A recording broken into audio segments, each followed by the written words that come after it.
오늘 우리 신앙의 말씀은 신약의 마태복음 4장입니다. 마태복음 4장 18절부터 22절까지의 말씀을 같이 읽겠습니다. 마태복음 4장 18절부터 22절까지의 말씀입니다. 교독해서 한 절씩 읽겠습니다. 제가 오늘 18절 말씀을 읽습니다. 갈릴리 해변에 다니시다가 두 형제 곧 베드로라 하는 시몬과 그의 형제 안드레가 바다에 금을 던지는 것을 보시니 그들을 억울하여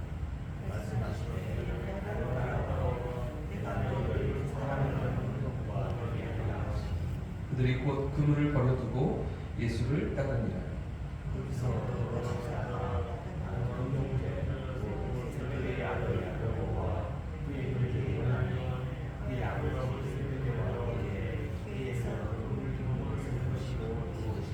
같이 읽겠습니다. 그들이 곧 배와 아버지를 버려두고 예수를 따르니라. 할렐루야. 오늘도 말씀의 은혜가 내 삶을 인도하실 줄 믿습니다. 어제 본문에서 예수님은 가장 첫 번째 외치심으로 회개를 요구하시며 공생애를 시작하고 계셨죠. 오늘 본문은 이제 예수님께서 갈릴리 해변에서 물고기 잡던 어부들 4명을 제자로 부르시는 장면인데요. 제가 이 18절부터 22절까지의 말씀만 오늘, 내일, 그리고 금요일까지 3일에 걸쳐서 지금 준비해 놓았습니다. 여러분, 오늘 대목이 아주 잘 알려져 있는 말씀이고 아주 유명한 본문이지만 사실 이 안에 생각해 볼 게 아주 많이 있는 것 같아요. 그래서 4장에서만 지금 지난주부터 계속해서 이번 주 내내 마태복음 4장을 살피고 있고요. 다음 주까지도 이어져 가야 될 것 같습니다. 한 대목 한 대목을 생각하시면서 이 말씀 가운데 있는 우리 삶에 다가오시는 하나님의 은혜를 경험하는 새벽 시간 되시기를 축복합니다. 이 갈릴리는 길이가 한 20km, 20km 20km 정도 되는 아주 긴 바다라고 불려지는 호수였는데 넓이도 한 10km 정도 되는 아주 큰 호수였기 때문에 당시에 그 갈릴리 사람들에게 바다라고 불려지는 그런 상황이었습니다. 그런데 이 호수 주변은 작은 산들로 둘러싸여져 있어서 예수님께서도 이 작은 산 언덕 위에서 산상수훈을 말씀하시고 하셨죠. 자, 문제는 이렇게 아름다운 경치로 호숫가가 있고 작은 언덕으로 산도 있던 이런 상황과 상관없이 이 갈릴리는 아주 가난한 고장이었고 또 조롱과 무시를 당하던 그런 지역이었다는 것 우리가 계속해서 살펴보았는데 지난 월요일에도 말씀드렸지만 지금 예수님께서 찾아가신 갈릴리가 어떤 상황이었습니까? 수백 년 동안 이 아수르의 침략을 당해서 북이스라엘이 멸망하고 그 뒤로는 또 바벨론의 침략이 있었고 또 헬라 제국의 로마 제국의 그런 침략으로 오랫동안 어려움을 당했던 지역이 이 북쪽 갈릴리 지역이었죠. 그래서 유대인들은 AD 2세기경에 들어와 살았기 때문에 그 앞에 한 700년, 800년 동안은 이방인들이 살아가던 그런 땅이었고 그 이후에 다시 유대인들이 들어와서 섞여 살던 이런 상황이었기 때문에 종교적으로도 혈통적으로도 섞여 있던 그런 상황이 이 갈릴리 지역이고 그러다 보니 순수성을 잃고 또 자연히 또 남쪽 예루살렘 지역의 남유대 지역의 유대인들이 이 북쪽 지역을 무시하고 조금은 천박하다고 생각했던 그런 동네가 갈릴리 지역 아니었습니까? 자, 그런데 이런 땅에 우리 주님께서 찾아가 사셨습니다. 오늘 본문 위에 13절 말씀을 보시면 예수님께서 그 갈릴리 해변 근처에 있던 가버나움에서 사셨다 이렇게 기록하고 있죠. 그냥 거기서 지내신 정도가 아니라 거기서 사셨다 이렇게 마태는 기록하고 있습니다. 그러시면서 가장 먼저 외치신 말씀이 무엇이었다고요? 회개하라, 천국이 가까이 왔다 이런 말씀이었죠. 여러분, 천국이 무엇입니까? 천국. 많은 사람이 천국을 죽어서 가는 곳으로 생각하지만 성경이 말하는 천국은 그렇지가 않습니다. 성경이 말하는 천국은 어떤 장소적인 개념이나 공간적인 개념이 아니라 이 통치의 개념으로 말하고 있는데 통치의 개념. 그러니까 만왕의 왕이신 우리 주님께서 예수님께서 다스리시는 통치하시는 곳이 천국 하나님 나라라는 것이 헬라어로 마태가 말하는 천국과 하나님 나라가 같은 나라입니다. 하나님 나라는 이렇게 생겼고 천국은 다른 것이 아니라 같은 것을 얘기하는 거죠. 천국, 하나님 나라는 주님이 다스리시는 것, 주님의 통치가 이루어지는 것, 그것이 천국이고 하나님 나라라는 것이죠.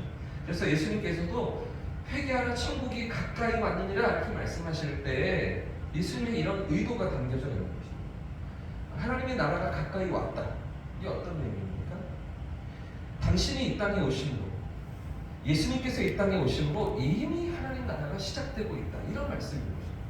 이런 가르침을 지고 계셨던 것이죠. 그런데 여러분, 이런 하나님 나라를 예수님께서 어떻게 이루어 가십니까? 어떤 방식으로 그 하나님 나라를 세워 가시는가? 예수님 당시 많은 유대인들은 생각하기를 메시아가 오시면 저 악랄한 로마 정권을 몰아내시고 우리에게 자유를 주실 거라고 생각했습니다. 그 모든 압제와 탄압에서 우리를 독립시켜 주시고 마치 그 다윗 왕과 같은, 다윗 임금과 같은 영광스러운 이스라엘의 그 회복을 이루실 거라고 그들은 생각했던 거죠. 그게 메시아가 이루실 구원이라고 기대하면서 그렇게 소망했던 것입니다. 자, 그런데 보니까 정말 그럴 것 같은 한 사람이 나타났죠. 이분은 능력도 있습니다. 이분은 권세도 있습니다. 이분은 백성들을 사랑하는 마음도 있었고요. 얼마든지 저 로마를 물리치시고 우리에게 자유를 주실 것 같은 그런 위대한 능력을 가진 분이 나타났죠. 자, 그러니 당장 예루살렘으로 올라가셔서 로마 황제의 이 꼭두각시 노릇을 하고 있는 헤롯 왕권을, 그 분봉한 그 헤롯 가문을 다 몰아내고 우리에게 자유를 줄 거라고 그들이 기대하지 않겠습니까? 하지만 우리 주님이 이 땅에 오셔서 공생애를 시작하시면서 3년 반 동안 하셨던 일이 무엇입니까?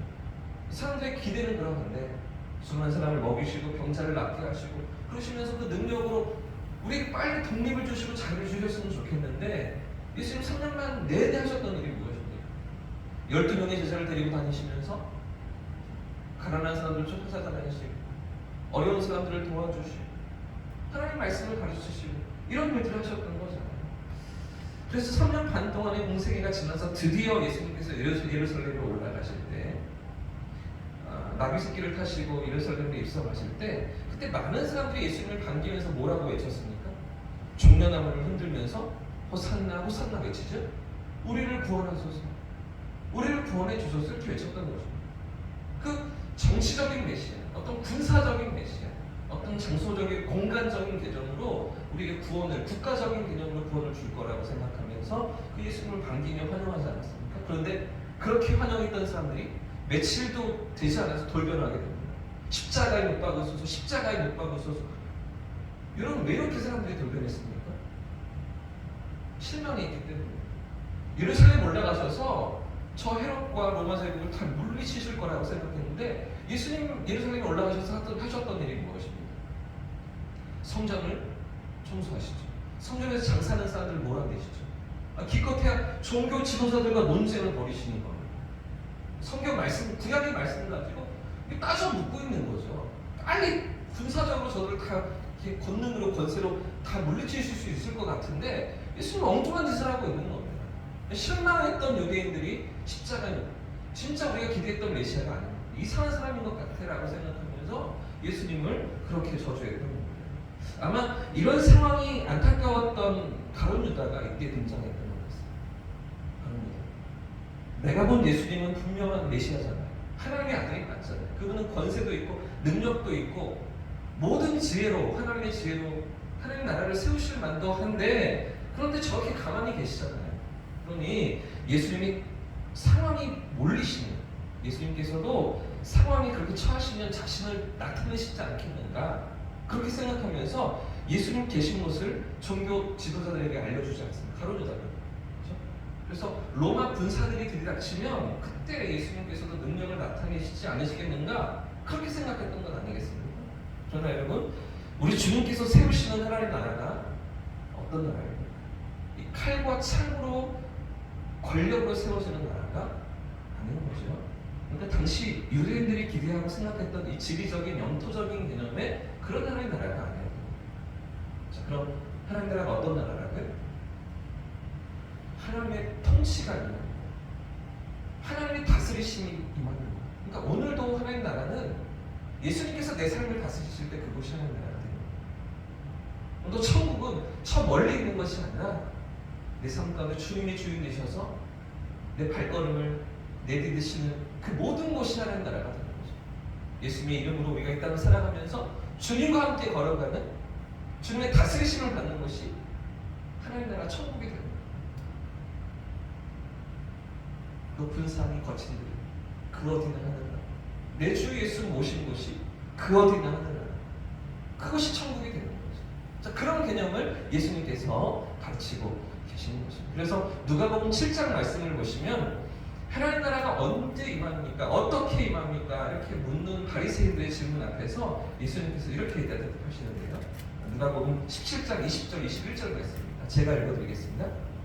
바리새인들이 하나님의 나라가 어떻게 어느 때에 임하니까 묻거늘 예수께서 대답하여 이르시되 하나님의 나라는 볼 수 있게 임하는 것이 아니요. 볼 수 있게 국가적인 개념으로 장소적인 개념, 영토적인 개념으로 임하는 것이 아니요. 여기 있다, 저기 있다고 못하겠니. 그죠? 지금까지 그들이 생각했던 그 개념이 아니라는 것이죠. 하나님 나라는 어디에 있다고요? 하나님 나라는 너희 안에 있느니라. 이렇게 말씀하시잖아요. 주님이 다스리시고 주님의 통치가 나타나는 그것이 하나님 나라라고 예수님 끊임없이 가르쳐 주셨던 거죠. 그러니까 당시 유대인들의 입장에서는 이게 전혀 이렇게 이상한 겁니다. 이해가 안 되는 거죠. 무슨 말씀인지 알 것도 같은데 모를 것도 같은 그런 개념이었던 것이죠. 자, 그런데도 우리 구주께서 이 땅에 계시는 동안 끊임없이 이 하나님 나라를 가르치십니다. 마태복음 5장에 가시면 이제 산상수훈 말씀을 하시면서 이렇게 말씀하시잖아요. 심령이 가난한 자는 무엇이 그들의 것이며 천국이 그들의 것입니다. 이 천국도 하나님 나라예요. 심령이 가난한 자는 하나님 나라가 그들의 것입니다. 하나님 나라가 어디 임한다고요? 심령이 가난한 자들에게. 그러니까 어떤 예루살렘의 헤롯 왕궁에 이스라엘 그 지역에 임하는 하나님 나라가 아니고 심령이 가난한 자들, 하나님의 통치와 다스리심을 바라보고 소망하는 자들에게 하나님 나라가 임한다 라고 예수님 가르쳐 주시는 것이죠. 또 마태복음 13장에 가시면 13장 전체가 천국 비유입니다. 천국 비유. 천국이 마치 어떤 모습인지 이렇게 비유하고 있는 그런 내용이 13장인데 겨자씨 비유를 말씀하시죠. 작은 씨가 커다란 나무가 되어서 거기 깃들이는 새들을 이야기를 하시죠. 겨자씨로 비유하시고요. 밭에 강추위를 보고 말씀하시고요. 또 좋은 진주를 구하는 장사 이런 비유를 말씀하시잖아요. 이런 것들이 다 우리 주님의 통치 안에 다스리시는 이야기입니다. 자세히 시간이 없어서 말씀을 못 드리지만 아무튼 예수님의 비유는 예수님 가르치시는 다 우리 주님의 다스리심 그 안에 하나님 나라가 임한다, 천국이 임한다고 말씀하고 계시는 것입니다. 그런데 여러분 오늘 결론적으로 중요한 것은 이런 하나님의 나라를 주님의 다스리심으로 통치로 세우시는 하나님 나라를 어떻게 확장을 시켜 나가는가. 이 하나님 나라를 지금 제자들도 잘 이해하지 못하잖아요. 그 유대인들도 이해하지 못하고 결국은 예수님을 못 박아 죽이잖아요. 근데 그런 하나님의 나라를 예수님께서 어떻게 세워 가시는가, 어떻게 이루어 가시는가, 오늘 본문이 가르쳐 주는 거죠. 사람을 통해서 확장시켜 가시는 거죠. 연약하고 미련한 제자들을 통해서 그 하나님 나라를 세워가기를 우리 주님은 기뻐하셨다는 것입니다. 어떤 조직이나 어떤 단체나 어떤 힘이 아니라 우리 주님은 배운 것도 없고 사회적인 지위도 낮고 평생 갈릴리 호숫가에서 물고기를 잡던 그런 어부들을 통해서 그들을 제자로 부르시면서 그들을 통해서 이 하나님 나라를 세워가기를 우리가 주일마다 이제 사도행전 말씀을 함께 살피고 있는데 사도행전 말씀은 계속해서 반복되는 이야기들이 하나님 나라예요. 이제 예수님의 부활을 목격하고 성령의 충만을 경험했던 제자들이 하나님 나라를 증언하는 그 하나님 나라를 그 백성들 가운데 하나님 나라를 알지 못하는 사람들 가운데 알리고 선포하고 그 하나님 나라를 확장해가는 이야기가 사도행전. 하나님 나라라는 개념이 예수님의 공생에 대한 복음서, 사복음서에만 한정되지 않고요. 사도행전에도 계속해서 진행되고 있습니다. 그 대목을 우리가 주일마다 살펴볼 것입니다. 이 개념도 아주 중요한 사도행전의 한 축이거든요. 사람들을 통해서, 제자들을 통해서 주님은 그 하나님 나라를 확장해 가기를 원하셨다는 것이죠. 자, 그래서 오늘 본문을 다시 보시면 예수님께서 가장 먼저 부르신 제자들 4명이 등장하고 있죠. 자, 18절부터 20절까지 말씀 다시 한번 읽어보겠습니다. 18절부터 20절입니다. 시작. 갈릴리 해변에 다니시다가 두 형제 곧 베르도로라 하는 시몬과 그의 형제 안드레가 바다에 그물 던지는 것을 보시니 그들은 어부라 말씀하시되 나를 따라오라 내가 너희를 사람을 낳는 어부가 되게 하리라 하시니 그들이 곧 그물을 버려두고 예수를 따릅니다. 사랑하는 여러분, 우리도 이렇게 부르신 줄 믿습니다. 베드로와 안드레를 부르신 예수님께서 사람 낳는 어부로 부르시고 하나님 나라를 선포하는 그런 백성들로 부르셨던 것처럼 오늘 우리의 삶도 하나님 나라를 선포하는 그런 삶으로 주님이 부르신 줄 믿습니다. 사실 저는 오늘 이 대목이 아주 낯설었습니다. 어떻게 이렇게 즉시로 예수님께 반응을 하지? 곧 그물을 버려두고 예수를 따르니라. 이어지는 말씀에 22절에 보시면 이 야고보와 요한도 그 배를 버려두고 아버지를 버려두고 예수님 따르거든요. 곧 즉시로 예수님 부르심 앞에서. 이게 가능한가? 여러분 어떠십니까? 예수님 지금 우리 부르시면 즉시로 따라 나서실 수 있겠습니까? 직장도 있고 우리 가정도 있고 애들도 키워야 되고 학교도 보내야 되고 이러는데 곧 즉시로 그 부르심 앞에 반응을 아무리 예수님이라고 그렇죠. 이 대목이 참 이렇게 어렵기도 하고 낯설기도 어떻게 그럴 수가 있지 생각이 들어서 이 대목은 내일 생각해보겠습니다. 시간이 다 되어서 내일 우리가 함께 어떻게 그들이 예수님을 부르심 앞에 반응할 수 있었나, 어떻게 예수님은 그들을 이렇게 부르실 수가 있지, 이런 엄청난 요구를 하실 수가, 그게 인생 전부를 요구하시는 거잖아요. 나를 따라오라 너는 너희로 사람을 낳는 어부가 될 거야. 이런 부르심 앞에 어떻게 제자들이 순종할 수가 있었겠는가, 내일과 모레 계속해서 살펴볼 텐데요. 그 연약한 제자들을 어쩌면 배운 것이 하나도 없었어요. 그런 인생들 아니겠습니까? 그런데도 불구하고 그런 제자들을 통해 사용하시고, 이런 어부였던 베드로가 사도행전에 이제 이번 주일에도 살펴보겠지만 위대한 복음의 선포자로, 설교자로 그 예루살렘 교회 가운데 세워지고, 베드로가 한번 설교할 때 몇 명이 회개합니까? 3,000명이 회개합니다. 또 3장, 2장 말씀이 3,000명이고요. 사도행전 3장 말씀으로 넘어가면 베드로가 또 설교하니까 5,000명이 한꺼번에 회개합니다. 저에게 그런 능력을 주셨으면 좋겠는데 이 어부였던 베드로가 그렇게 하나님 앞에 쓰임받고 있는 장면들을 사도행전에서 보게 되는 것이죠. 그 첫 부르심이, 그 처음 만나시고 또 그를 제자로 부르시는 장면이 오늘 마태복음 4장에 기록되고 있는 것이죠. 그래서 고린도전서 1장 말씀에 사도 바울이 이렇게 얘기하잖아요. 고린도전서 1장 21절 말씀에 보시면 하나님께서 전도에 미련한 것으로 믿는 자들을 구원하시기를 기뻐하십니다. 이렇게 말씀하시는 거죠. 전도에 미련한 것으로. 이 미련한 연약한 사람들을 통해서 하나님이 직접 나타나시고 한마디 너 믿어, 너 내게로 와, 이러시면 될 것 같은데 전도에 미련한 것으로 사랑을 통해 일하기를 기뻐하셨다는 거죠. 주님은 사랑을 통해 하나님 나라를 세워가십니다. 오늘도 하나님의 부르심 앞에 우리가 있는 줄 믿고 이 하루를 주님과 함께 살아내고 우리 삶에 허락하시는 천국을 맛보시는 복된 하루가 되시기를 예수님 이름으로 축복합니다.